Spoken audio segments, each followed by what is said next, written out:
जो बच्चे तैयारी कर रहे हैं जेई मेन और नीट के एग्जाम की, उन बच्चों के लिए वीडियो है, क्योंकि एक इंपॉर्टेंट न्यूज में शेयर करने जा रहा हूं कि न्यू एग्जाम जो डेट है कि किस दिन को कौन सा एग्जाम होगा, जेई मेन कब होगा, नीट का एग्जाम किस दिन होगा, वो डेट अभी हाल ही में हमारे जो एचआरडी मिनिस्टर हैं रमेश पोखरियाल जी, उन्होंने अनाउंस की है कि किस किस दिन पे कौन कौन सा एग्जाम होगा। ठीक है, तो यार बच्चों को काफी डाउट था कि हम मेहनत किए जा रहे हैं लेकिन हमें यही नहीं पता कि कब हमारा एग्जाम होने वाला है, चाहे वो जेई का हो चाहे वो नीट का हो, क्योंकि दोनों एग्जाम की डेट तो ऑलमोस्ट निकल चुकी है समझो। ठीक है, लेकिन ये लॉकडाउन के चलते क्या हुआ, डेट को बढ़ाया गया है और वो डेट्स जो हैं वो मैं शेयर करने जा रहा हूं आप लोगों के साथ में। जेई मेन 2020 का जो एग्जाम है वो अब होगा 18 जुलाई से और 23 जुलाई के बीच में डिफरेंट शिफ्ट्स में। जैसे कि आपने जनवरी में देखा था S1 S2 शिफ्ट 1 शिफ्ट 2 के बीच में करके होता था, उसी तरह से ये एग्जाम अब 18 जुलाई से और 23 जुलाई के बीच में होगा। ठीक है, एग्जैक्ट डेट किस दिन कौन से शिफ्ट की होगी वो अभी आगे और अनाउंस कर दी जाएगी, लेकिन अभी के लिए जो इंफॉर्मेशन है वो यही है कि एग्जाम की एक्सपेक्टेड डेट है 18 जुलाई से और 23 जुलाई तक। और जो गवर्नमेंट है वो भी ये उम्मीद कर रही है कि उससे पहले चीजें सारी सही हो जाए ताकि बच्चों को पैनिक ना करना पड़े, एग्जाम हॉल में डरना ना पड़े, एक डर के साथ उन्हें एग्जाम ना देना पड़े, अपने खुले दिमाग के साथ अपने दिमाग की क्षमताओं का पूरा उपयोग करके वो अपने जीवन के सबसे इंपॉर्टेंट एग्जाम को लिख पाए। ठीक, ये तो हुई जेई मेन एग्जाम की बात। अब अगर मैं नीट एग्जाम की बात करूं तो नीट का एग्जाम जो है वो जुलाई 26 को अनाउंस किया गया है कि जुलाई 26 को नीट 2020 का एग्जाम हो जाएगा। ठीक है, ये एग्जाम 5 मई को होना था, 3 मई को होना था ये एग्जाम, लेकिन अब हम सबको पता है कि लॉकडाउन इतना इंक्रीज हो गया है, उसकी वजह से इसे पोस्टपोन किया गया।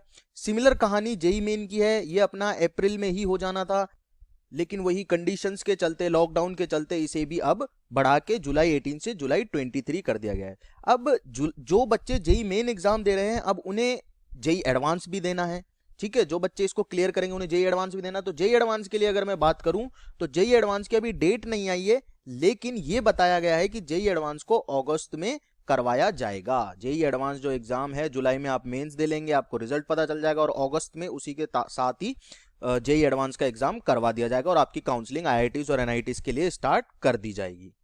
तो यार इंपॉर्टेंट टेक अवेज जो हैं इस पूरी इंफॉर्मेशन से वो क्या है वो हम डिस्कस कर लेते हैं कि एग्जाम जो है जेई मेन का अगर मैं बात करूं तो अप्रैल में होने वाला था लेकिन अब जुलाई में हो रहा है, तो ऑलमोस्ट 2 मंथ्स का एक्स्ट्रा टाइम आपको मिल गया। ऑलमोस्ट बोल रहा हूं, मतलब 2 मंथ से ज्यादा का टाइम मिला है, लेकिन इसको इफेक्टिव आप मान के चलो, कंडीशन को ध्यान में रखते हो तो 2 महीने का आप टाइम समझो एक्स्ट्रा सभी को मिल गया है। अब 2 महीने में एक बहुत अच्छा खासा रिवीजन बच्चे कर सकते हैं। जितना उन्होंने पढ़ा है वेल एंड गुड, बहुत अच्छी बात है, लेकिन उसके अलावा उनके पास अब इतना सफिशिएंट टाइम है कि वो अपना सिलेबस दोबारा से अगेन क्या कर सकते हैं, रिवाइज कर सकते हैं और अपने कॉन्सेप्ट को एक अलग लेवल पे ले जा सकते हैं।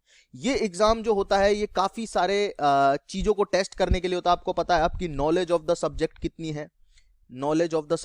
है, आपके प्रॉब्लम सॉल्विंग स्किल्स कैसे हैं कि आपको क्रिटिकल प्रॉब्लम दे दी जाए, कोई डिफिकल्ट प्रॉब्लम दे दी जाए तो आप उसको कैसे सॉल्व करते हैं, उसके अलावा आपकी कैलकुलेशंस कैसी है। तो बहुत सारी चीजों को ये ध्यान में रख के एग्जाम करवाया जाता है। तो आप जिस भी एरिया में लैक करते हैं, जिस भी एरिया में आपको लगता है कि आप सक्षम नहीं हैं, वहां ज्यादा फोकस करें।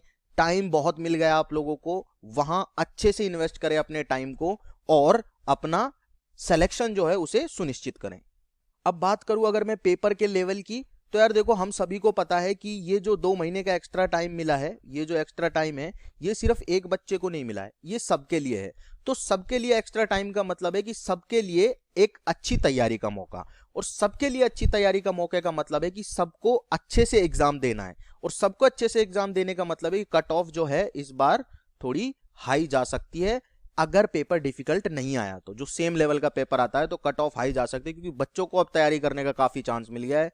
और अगर मैं बात करूं पेपर के लेवल की, तो हो सकता है पेपर का लेवल थोड़ा इंक्रीज हो जाए, इसे जेई एडवांस की तरफ शिफ्ट किया जा सकता है। मतलब जैसे कोई शिफ्ट इजी आती थी तो अब हो सकता है हर शिफ्ट मॉडरेट आए, कोई शिफ्ट डिफिकल्ट आ जाए, है ना, थोड़ा सा स्लाइटली इसे किया जा सकता है शिफ्ट जेई एडवांस की तरफ। क्योंकि भाई नहीं तो क्या है कि दिक्कत आएगी, खुद एनटीए को नॉर्मलाइज करने में स्कोर को, क्योंकि अगर सारे बच्चे अच्छा स्कोर कर गए तो काफी ज्यादा केओस क्रिएट हो जाएगा। हो सकता है कि 98 परसेंटाइल पे भी कोई एनआईटी ना मिले, 99 पे भी कोई एनआईटी ना मिले, तो ये हो सकता है ऐसा। और हो सकता है कि जो कट ऑफ है वो भी काफी हाई चली जाए जेई एडवांस के लिए अपीयर होने के लिए। तो काफी इंपॉर्टेंट है, आप इन चीजों का ध्यान में रख के तैयारी करें कि अब जो एग्जाम पैटर्न है वो इंक्रीज कर सकता है, एग्जाम का डिफिकल्टी लेवल इंक्रीज कर सकता है। तो इन बातों का ध्यान में रखते हुए आपको तैयारी करनी है। उसके अलावा जो टाइम मिला है उसमें अपना मैक्सिमम एफर्ट देना है और अपनी तैयारी को अच्छा करना है। सेम ही बात लागू होती है नीट एग्जाम के लिए। ये एग्जाम हमें पता है 3 मई को होना था, तो ऑलमोस्ट यहाँ पे भी मान के चलो आपको 2 मंथ्स, ऑलमोस्ट बोल रहा हूँ, एग्जैक्टली नहीं, 2 मंथ्स यहाँ पे आपको एक्स्ट्रा मिल गए, ठीक है। अब 2 महीने में आप फिजिक्स, केमिस्ट्री और बायोलॉजी की बहुत अच्छी खासी तैयारी कर सकते हैं। जिन्होंने एक बार पढ़ा हुआ है उनके लिए रिवीजन करना नीट के एग्जाम लेवल का, नीट के लेवल के एग्जाम का कोई बहुत ज्यादा डिफिकल्ट नहीं है, क्योंकि यहाँ पे फिजिक्स जो है इजी आती है, केमिस्ट्री जो है इजी आती है, और बायोलॉजी जो है उसका सिलेबस बहुत ज्यादा होता है, और बोल सकते हैं कि प्रोपोर्शन जो एग्जाम में आता है वो बहुत ज्यादा होता है। लेकिन इस एग्जाम का लेवल जो है जेई मेन से थोड़ा नीचे ही होता है ना, प्रॉब्लम का जो लेवल है वो नीचे ही होता है। लेकिन यहाँ पे मैटर क्या करता है, आपकी स्पीड, क्योंकि यहाँ पे नंबर ऑफ क्वेश्चंस ज्यादा होते हैं। क्लियर?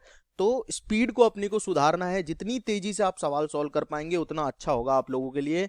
रही बात एग्जाम के लेवल की, तो एग्जाम का डिफिकल्टी लेवल वैसे ही मैं पहले से बोलता रहा हूं कि नीट का एग्जाम इस बार थोड़ा डिफिकल्ट आएगा, क्योंकि एम्स का एग्जाम जो पहले अलग होता था वो अब नहीं हो रहा है। तो नीट के थ्रू ही एम्स, जिपमेर सब एडमिशन लेंगे, और यही एक रीजन है कि आप एक्सपेक्ट कर सकते हैं नीट का एग्जाम जो होगा उसमें क्वेश्चंस का लेवल थोड़ा डिफिकल्ट होगा। यानी कि इस एग्जाम को कोशिश की जाएगी शिफ्ट करने की टुवर्ड्स जेई मेन। यानी कि अब आपको ऐसा हो सकता है कि नीट का एग्जाम थोड़ा थोड़ा जेई मेन जैसा लगे और जेई मेन का एग्जाम थोड़ा थोड़ा जेई एडवांस जैसा लगे, ठीक है। तो घबराना नहीं है, हमें पता है चीजें, हमारे कंट्रोल में है सब चीजें, हमारे पास टाइम है, तो अच्छे से तैयारी करें।